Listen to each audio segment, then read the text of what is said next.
before I ask you about the last song, I just want to mention that if y'all didn't know, Moccasin Creek is a absolute rapper.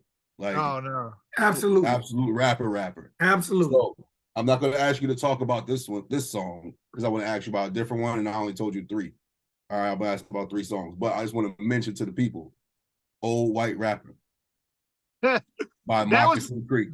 That was at the end of my I got to prove to everybody I could rap phase. I ain't gonna lie, I was kind of feeling myself too, because there were a couple people that were doing big numbers and just using this genre as the name that were straight rappers that had the same exact horseshit cadence that I delivered in that song. And I just wanted to let them see how 32 bars should sound if you're really about it. I mean, I had like talk about bars. There's one bar in there, like only the people that follow me would get it, that know that I played quarterback, know that I've coached quarterbacks. Or what I said, I said, quarterback sack from the back, I can hack it, but a quarterback sack means my nuts, silly rabbit.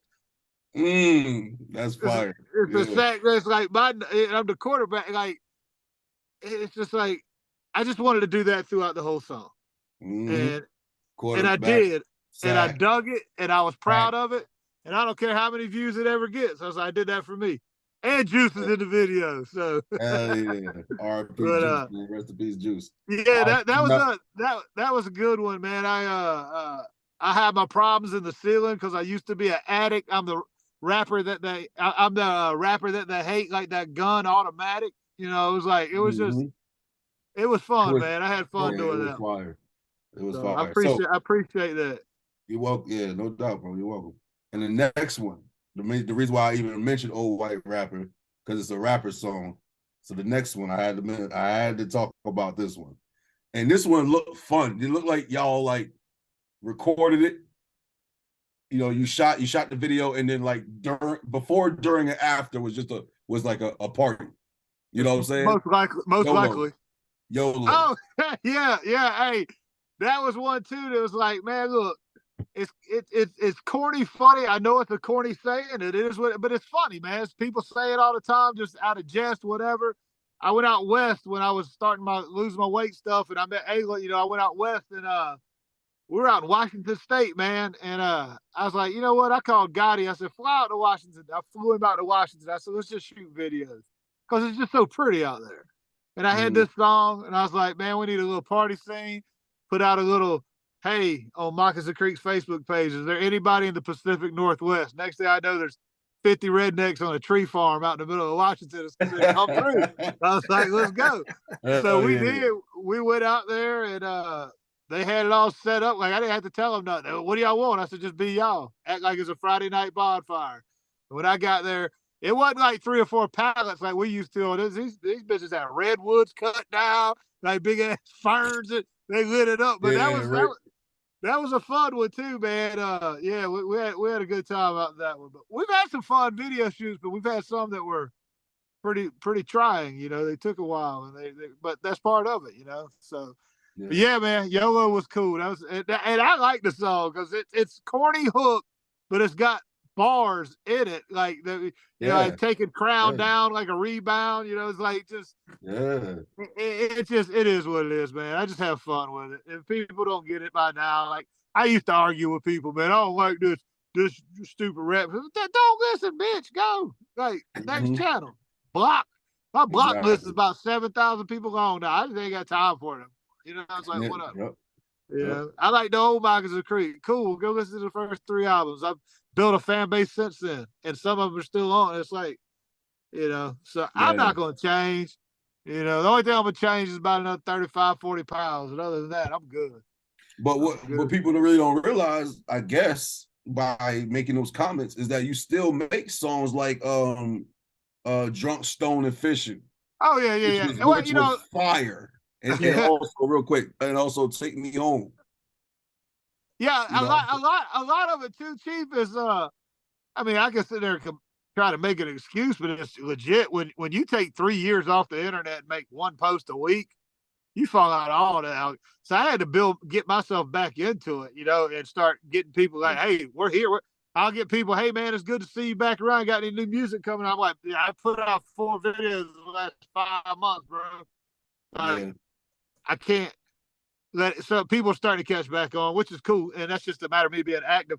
I say that I take one trip into town every day, so I can sit with good Wi-Fi and get my little stuff done. Because Chief, Cool. you've been to my house, you know where I'm at. You Yeah. know where I'm Yeah. at. Hey, we gotta get Vic down one weekend and get a real Southern cooked soul food meal for him. Oh man, hey, I'm hey, for it. Jeff is a fucking cooker, And, bro. hey, This dude's a chef, bro. Vic, you ever still talk to John Boy? Yeah. They won't let me come to the studio unless I bring collard greens. I promise you. So I promise you. You don't. Big, So you make good collard greens. Hey, listen, man. I got the recipe from a 450-pound black dude named Johnny Butts. That's all you need to know. Yeah. You know what I'm saying? Hey, it's a real cool story about that too. It's like Mr. Butts taught me all about it. It's all about prep. This, that, and other. They cooked them up for me. He gave me the recipe, started making them. Mr. Butts passed about 8 years ago, right? And he was a pillar in our community. He was a preacher. He was a teacher. Great dude. And so I called his wife and I said, hey, we're going to be coming through Florida in the next few weeks. I'd like to bring something by, or, I want to go out to the Grace, whatever. And his wife told me, she said, Jeff, she said, the only thing I want from you is that recipe Johnny gave you, because he wouldn't even give me a damn green. He said, and he gave it to a white boy. I was like, hey, it was funny. So yeah, I get and my aunt just got published in Barnes and Noble with a family cookbook, and she put my greens recipe in it. So now I could actually say I published as a book. But I was kind of pissed off too. Like, she asked me for the recipe. I thought she just wanted it for some family. I'm like, now everybody knows. Everybody knows my one little secret. It ain't but 1 or 2 different things that grandma did. You know what I mean? But yeah, no, and you I just love cooked that. You just cooked it and sent me the 2 days picture ago. a few nights ago, bro. I'm like, damn, I can't make it. I cooked them 2 days ago too. Hey, and if I'm having a real cheat day, I'll cook them collards thick, and I'll put them in the refrigerator overnight to get a little cold. Take them out and roll them in a real light egg roll and do collard green egg rolls, dog. And Man, stop. Wow, what? I ain't lying, bro. They're so stupid, dude. They're stupid. But yeah, man, I love to cook. That was a good thing too about losing weight, because I cook healthy too. It don't bother me. So have you ever thought about actually publishing your own cookbook? Nah, the thing I fought with for the last 10 years is, what am I going to do when this is over? What am I going to do when this is over? Trying to figure it out. And I've gone back and forth, back and forth. One particular occasion in Tennessee, my ex-wife and I, we actually leased a building that had the kitchen and everything and didn't go through with it. And I've always wanted, because I've never had restaurant experience. So I know that what it takes to run a kitchen. It's a lot of work. But what I'm really thinking, man, and I've leaned toward this for the last 4 or 5 years, and once I get the tour done and I can relax and think, I really want to find me a spot and just do like a Tuesday, Wednesday, Thursday, straight up soul food food truck. You don't see those anywhere. Like, no big menu. Every day you're going to get collard greens, mac and cheese, cornbread. You're going to get sweet potato pie or sweet potato stuffing, however you want to, whatever, yams. And then it's probably going to be smothered oxtail, or you ain't eating the meat. That's it. And that way people know what they're getting every day. If you want to come just get a big bowl of greens, that's $3.95. You want to get a meat and $7.95, whatever. I just want to cook for people. I don't care if I make a lot of money, as long as it pays my overhead and my help. It's the most relaxing thing for me. That's my therapy. When I see somebody smile and laugh at a joke, that's what you're supposed to do, because that's just supposed to be funny. But when I put a plate out there and I hear people, or I see somebody take a bite and they smile, that shit's more rewarding to me than anything. Yeah. See, I don't have kids. I don't have things to like look at and check. Like, that's my happiness, is watching somebody eat my food and be like, damn, you did this? I'm like, yeah, man. I enjoy that. I've had it plenty of times. It's fire. I really think I'm gonna do a food truck at some point in life where I'm gonna regret it, and I don't want to have any regrets. Hence, this is why we're doing this tour. Do it. I think that'll be dope, though. It'll be different. If you build the food truck also around your persona, the music and all that, that's what I think. That's what I was thinking too. Really just finding everything's about location and then the brand. If it's Brahma Bull Soul Food, you get that Moccasin Creek special, whatever. You can play. There's so many ways to do it. You can sell merchandise out of that bitch. You could sell, you can have your music playing subtly in the background. Whatever the case. There's so many things to it, but yeah, man, not a big menu. People know what they want. They come in, bam, bam. They know Tuesdays and Thursdays. Hey, man, if y'all want a good, because we're legit. There's no real soul food restaurants in any city. There might be one in every city. Maybe one. That's it. And that's everybody's comfort meal. That's everybody's go-to food. It's just it's not readily available. So I want to make that readily available. So, I'm gonna let you go on this, but you said oxtails. You know how to cook oxtails? Man, that's one of my favorites, dude. Like that's one of my favorites. Oh yeah, oxtail, turkey necks, and I'll be honest with you, a lot of my people don't like it. I love liver and gizzards. Any way you cook I love liver. I love. Me too, man. I'll take. Hell no. Listen, take you a couple things. Take you 2 fillets of liver, Vic. Put it in a pan, or wash it off real good with water. Put it in a pan and pour a Pepsi on it overnight and stick it in the refrigerator. It'll take out all the gamey, take out all the fat. It'll just be tender as can be. Throw that mug in an iron skillet with just some onions and peppers and a little bit of crushed red pepper, and it's ball game. That's it. I love liver, but I eat fried gizzards. That's my downfall. That Southern. I've never had gizzard, bro. You need to revoke your card, dog, for real. You've never had gizzard? It seems so nasty to me, bro. That and pigs, bro. Like, no, I can't do that, bro. Gizzards, man. Gizzards is if good fried gizzards is where that's the only way you can cook gizzards, man. That's the thing about livers. You can cook them 1,000 ways. Gizzards, you got to fry them. It is what it is. But yeah, that's the plan, man. That's the plan when it's all said and done. So, well, bro, when you crank that thing up, or maybe you should do a trailer made Thanksgiving, and ask Chief. He's been to one of them. Yep. Hey, but Easter's our big dinner. Okay. We throw down on Easter, man. We'll have a ham. We'll have a wild hog. We'll have a turkey. We'll have a wild turkey. We'll have alligator. We'll have alligator tail, alligator sausage, alligator jaws. We'll have some wild rabbit. Probably have some rattlesnake, jalapeno wraps, rattlesnake, and then all the vegetables, man. Yeah. Hey, man. Yeah. Hey, let me know. Yeah. Oh yeah. I'm not missing that one. No, that's always invite. And the thing is, I got to cook separate when Chief comes over because he's allergic to shellfish. He got all kinds of things wrong with it. And he does that for me, bro. Yeah. I appreciate you so much, man, because you look out a lot, bro. I know a lot of people that have that, but I'm gonna tell you right now, if I was allergic to shellfish, I just had to walk around swole up because I got to eat my shellfish. I can't do it. But yeah, man, I'll let y'all know on all that. Then I'm about to go home and get me a little healthy snack now because it's 9 o'clock. Bro, it's been a real honor. No, man, I appreciate y'all. For real. So look, because you know a lot about hip hop history, right? And this is something I'm working on. And hopefully once I get it formatted, I can get you on. But I'm trying to put together a hip hop trivia game show right here on YouTube live. That'd be cool. Because like we're right at that transition, like you talked about the other day. It's like with the young guys in this genre, I don't know them, they don't know me, and that's because of the time gap. I talked to somebody the other day, I can't remember who it was about 25, 26 years old, little hip hop artist. And I literally, by open hand, slapped him in the mouth because he'd never heard of Scarface. Man, you better stop playing. Boy, he's like the movie.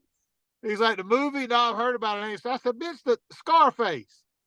Ghetto Boy Scarface. Yeah. Like badass bass player Scarface. Like, are you like? It's mind boggling. So yeah, this history, man, we can see it now. History needs to get there. It's like, dude, it's mind blowing to know how. It's wild, man. It's wild. It's wild.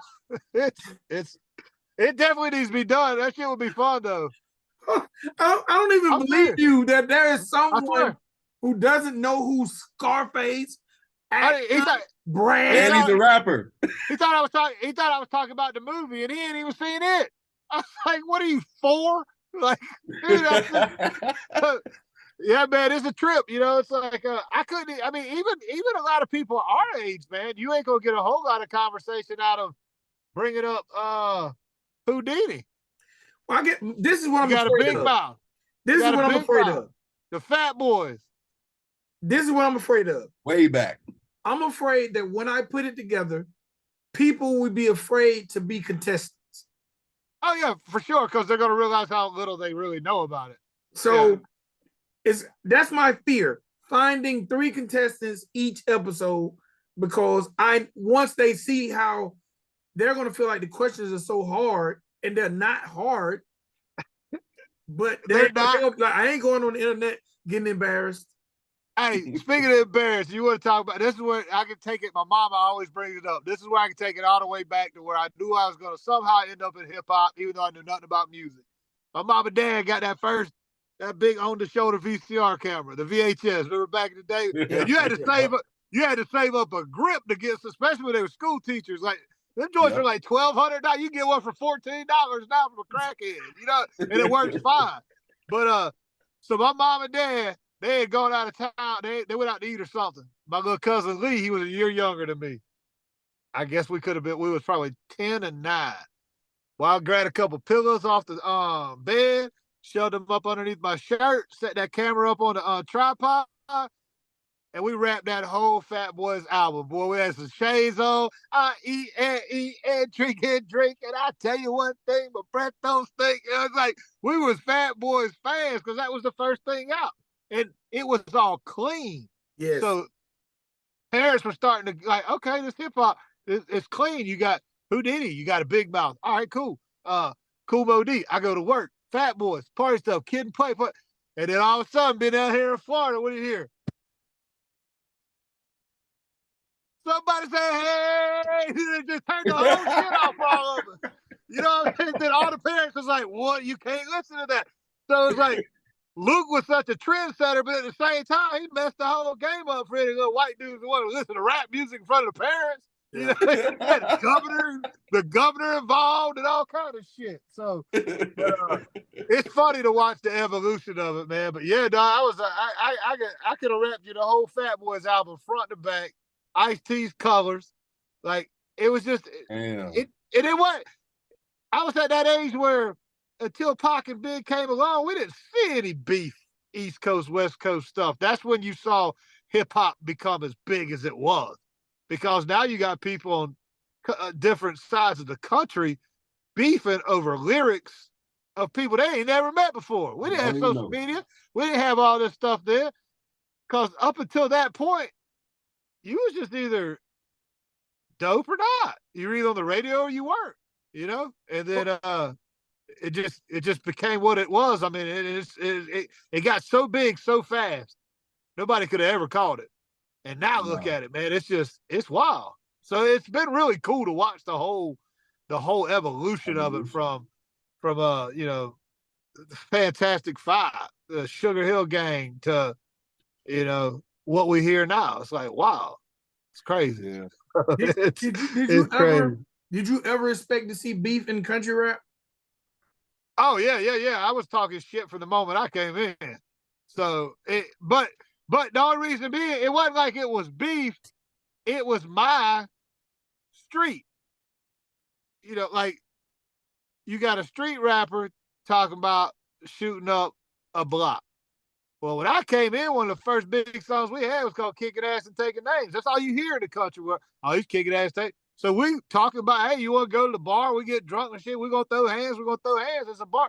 So it wasn't starting beef, but it came in with the, I ain't that dude. Yeah. You know what I mean? Yeah. But there's been some beef. I've had to slap a couple. Shit, I got one on video, and I got about 2 more years before I can release that per the judge. Because he got his ass. Oh, yeah. I'll send you the video. I knocked the shit out of that boy in the beer aisle. He was a rapper? He was in one of the rappers' bands and wanted to run his mouth. Well, his exact words were, "When I see you, you live in my town. When I see you, I'm gonna shut that fat mouth." And I will quote you. The police report said from him, Jeff McCool approached me in the gas station and said, "Do I want it in here or in the parking lot?" And this is the way talking shit. That's exactly what I said. So you want it in here in the parking lot? He swung a bottle at me. So she seen the video. I beat his ass. I was like, "Come on, man." Give him them paws. You got the video? Yeah. Oh yeah. I got that Minister Society surveillance video right off the camera. Said, but that's the thing, man. There ain't no beef. Right in the beer aisle. A lot. I don't think I think all the beef is more or less fabricated. Yeah. To an extent. For the internet. I can tell you right now,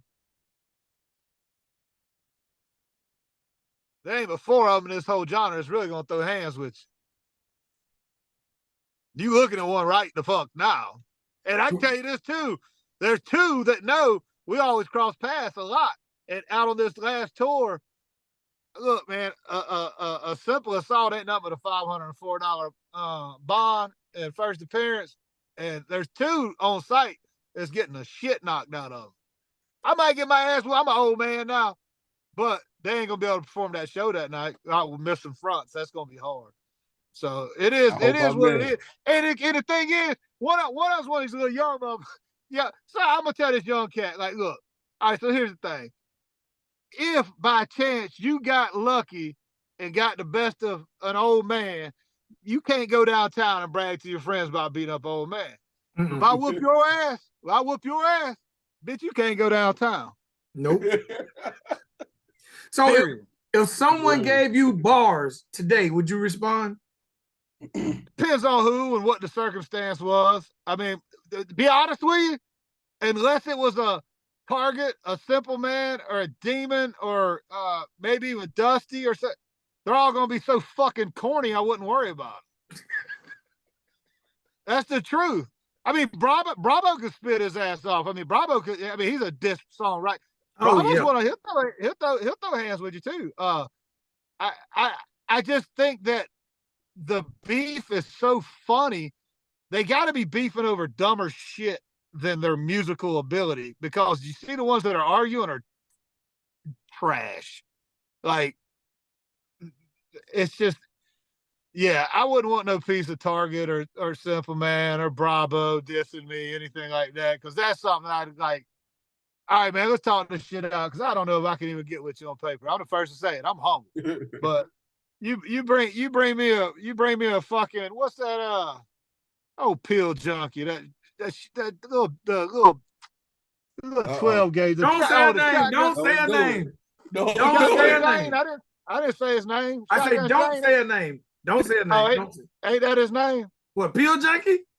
Pea shooter? I don't know, man. All I'm just saying, like, there's a lot of them that talk shit that can't rap their way out. They can't rap a Christmas present, much less. They can't rap a hamburger. I got bars like Bourbon Street for them boys. So yeah. Nah, man, it's cool. I get along with all of them. There's a couple of them that have said some cross things for no reason other than just trying to get out there, and I just kind of ignore it. But if it came at me like a straight missile, it would just have to be dissected and looked at who it was and what it was. Because, like I said, man, there ain't but 5 or 6 of them that it would even be worth listening to. Because the rest of it's not going. Sticks and stones, man. Sticks and stones.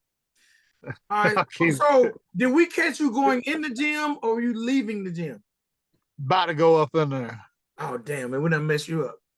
No, you good. No, you good. It's 24 hours. It's 24 hours. I got to get in there late and put my headphones in and get my little set list going. And my set list is 120 minutes. So when I get done with that, I got to go a little workout, then go from there. And then I'm going to get back, I think next Tuesday, I get back on the bag. So I got to get these hands right if I'm going to talk shit.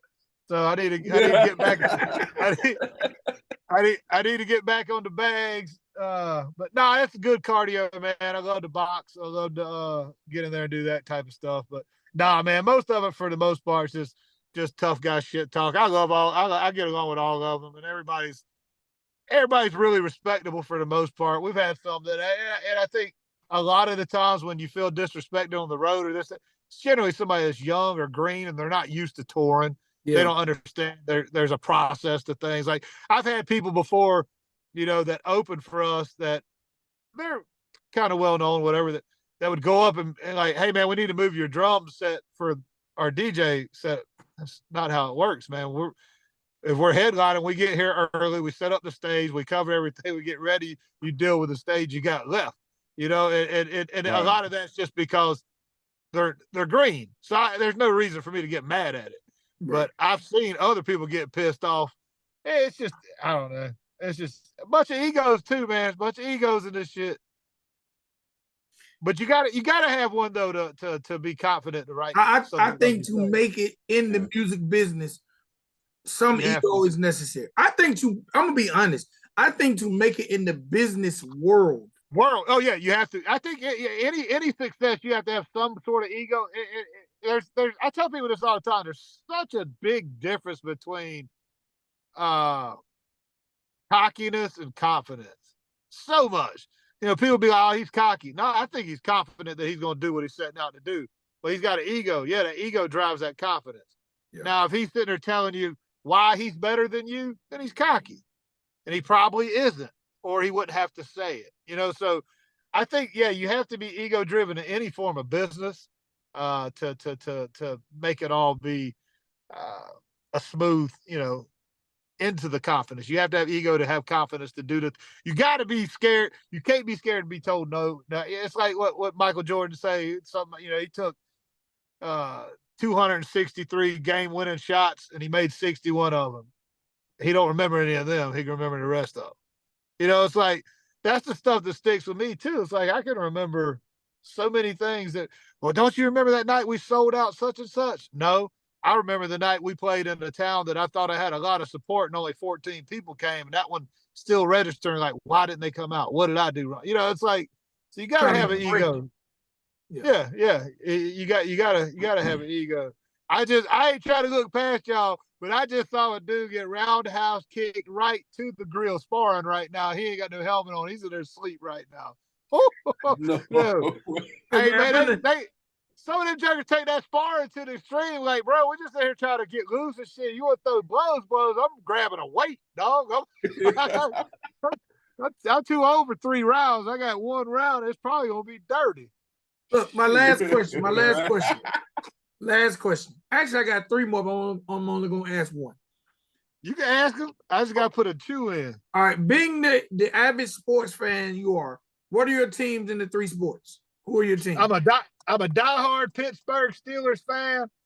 I'm a diehard Boston Celtics fan, and I'm a diehard Pittsburgh Pirates fan. I ain't shit to cheer about in baseball since 1988. But so I'm a Cowboys fan, and I'm a. So you're in the same boat. So you're in the same boat with that whole cheering. Nah, my dad and my grandfather on his side, he was an old steel mill worker from Pittsburgh, and my dad moved down to Florida when he was 8 or 9 years old. But that's just one of them things. Like, when I was growing up, you had the Bucks and the Dolphins, and the Bucks were so terrible back then when I was a kid, and Miami was just too far down. So I was like, hey, the family was all from Pittsburgh, and they were Steelers fans. So my sister and I have been Steelers fans forever, and we're. It's crazy, too. I'm a diehard Florida State football family because I'm the only one in my family that didn't go to Florida State. Well, they didn't offer me, or I would have probably. But, yeah, so, yeah, man, I'm a Steelers Pirates guy, and I've been a Celtics dude since KC and DJ and Bird and McHale all the way back to the day, man. And see, I'm a Lakers fan from Worthy, man. Yeah, they're to me. And a lot of us free agent people jumping around, things have changed. But, they could talk about the bad boys they had to run. There'll never be another late 80s Celtics-Lakers rivalry in basketball, ever.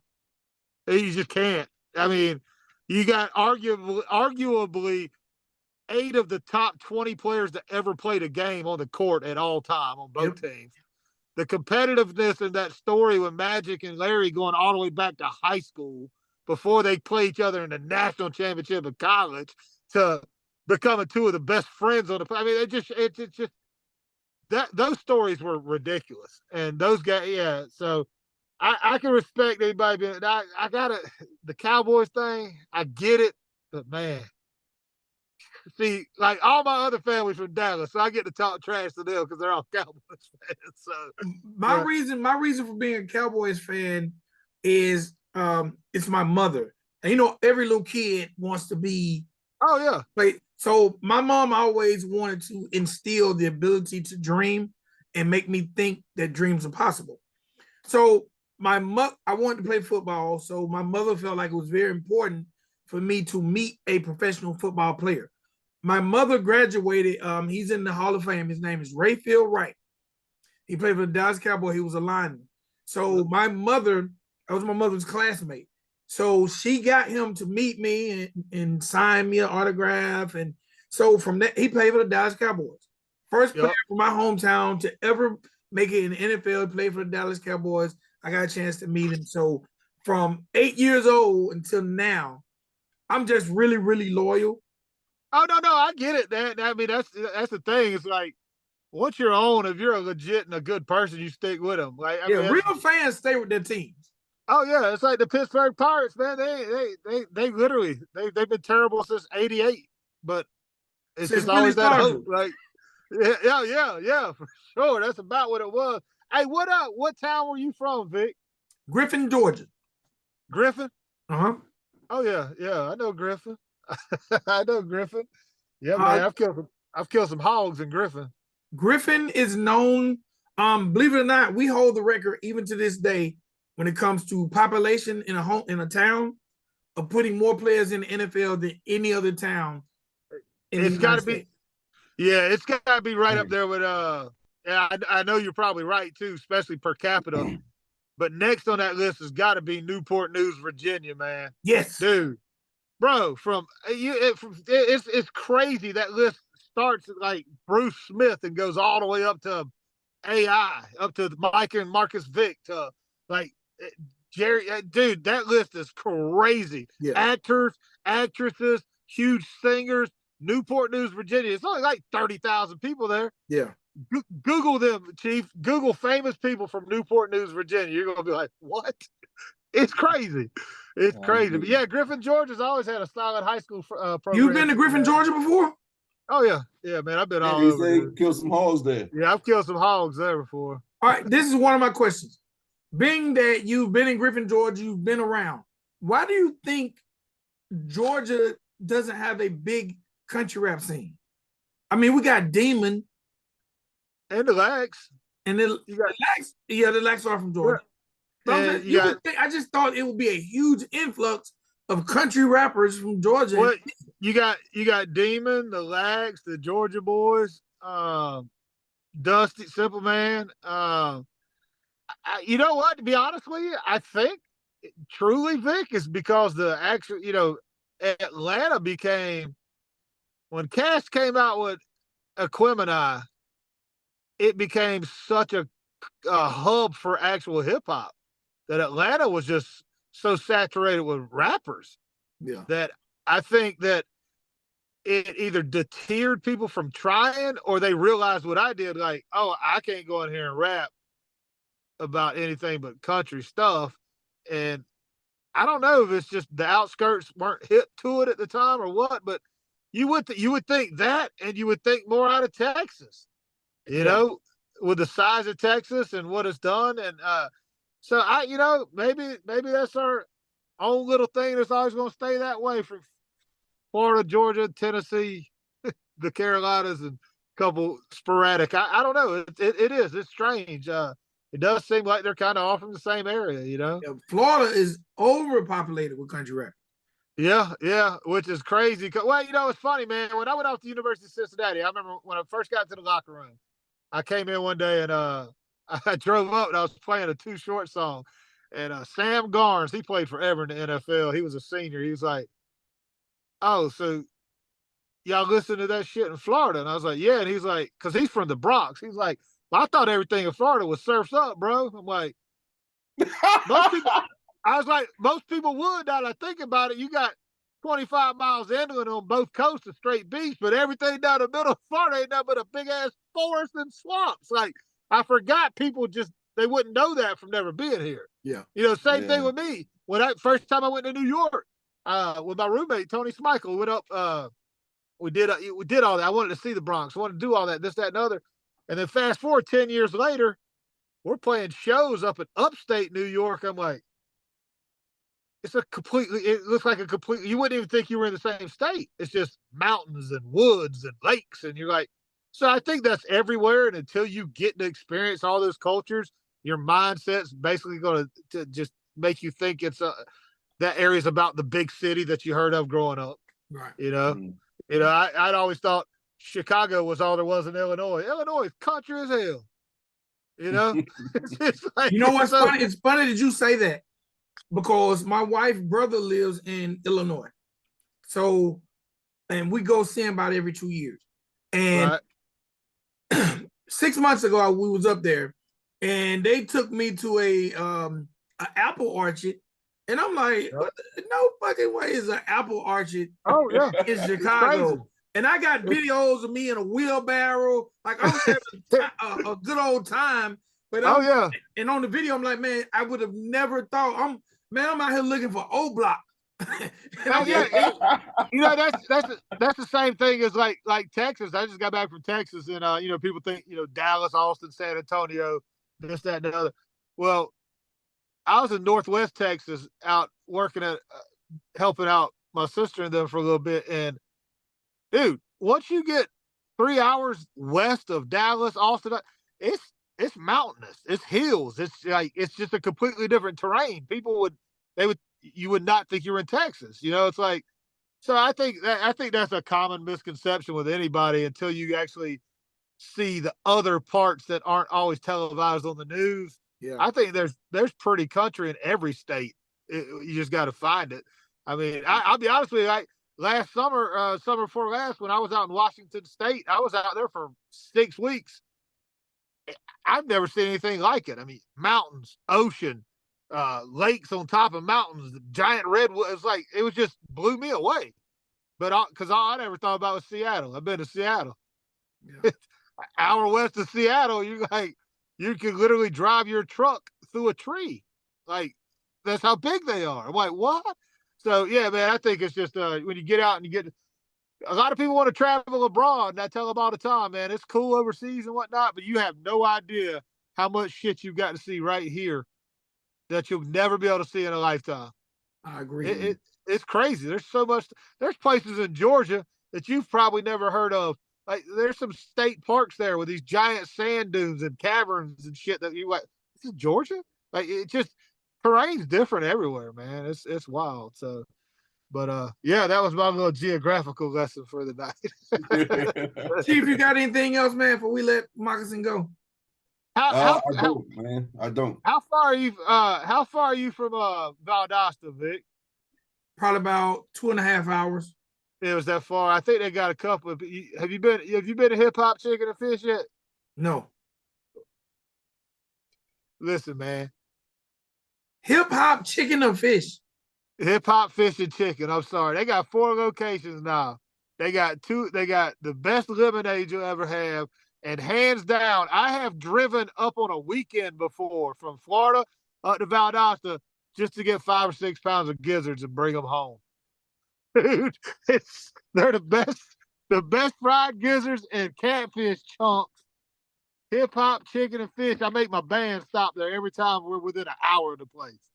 Oh, they have one in Albany, Valdosta, Tallahassee, Jacksonville. Yeah, the original one's in Valdosta. And I can't go to Albany for a few more. Probably, I don't know. That's probably run out now. I had an issue in a Waffle House in Albany one night. So you banned from some places? I can't go in any Chick-fil-A in Georgia. Man, you're right. Dude, we're starting to drop a lot of these road stories on my YouTube page. And I'm telling you, man, before I got leveled out, like if I was on a bipolar day or bad, Yeah, I can't go to Chick-fil-A's in Georgia right now. How are you banned from all Chick-fil-A's in Georgia? Put it this way, there was 3 or 4 chicken sandwiches that got thrown hard at the manager. He had to change his shirt for the ketchup and shit. His tie, it was bad. And then there's another place. It was bad. We're gonna tell this story as one of our road stories.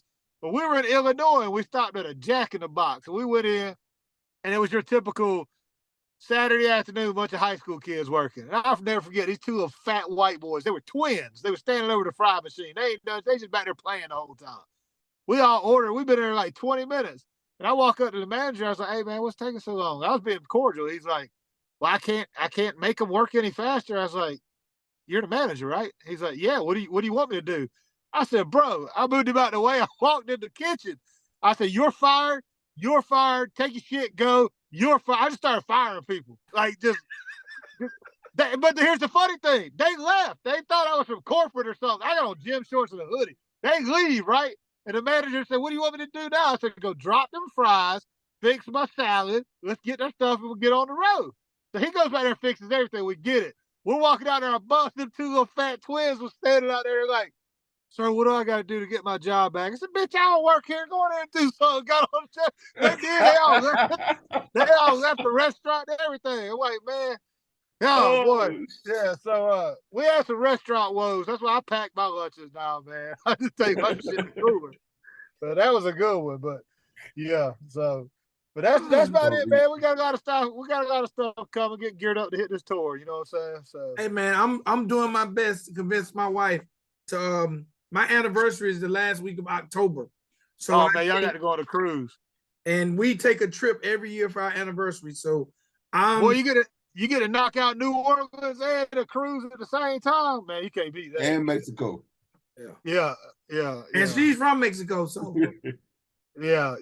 There you go. See, yeah, that's it, man. That's the right call. It's a good time. It really is, man, because just trying to like cut back and relax, knowing everybody. It's cool.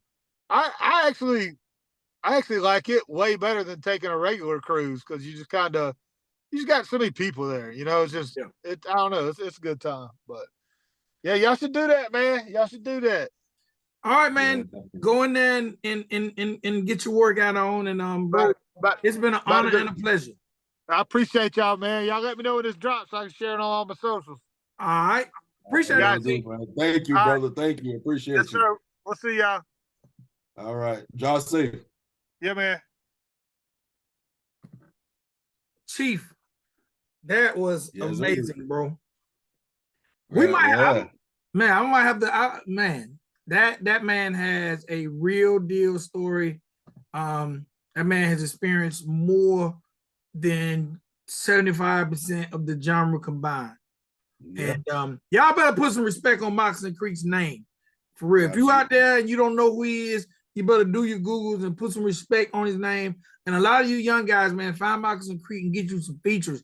Let's keep this guy legacy going because he's still spitting like a young vet. It's not like he's spitting that old school hip hop hibbity. He's spitting like a young vet. So, hey man, y'all please.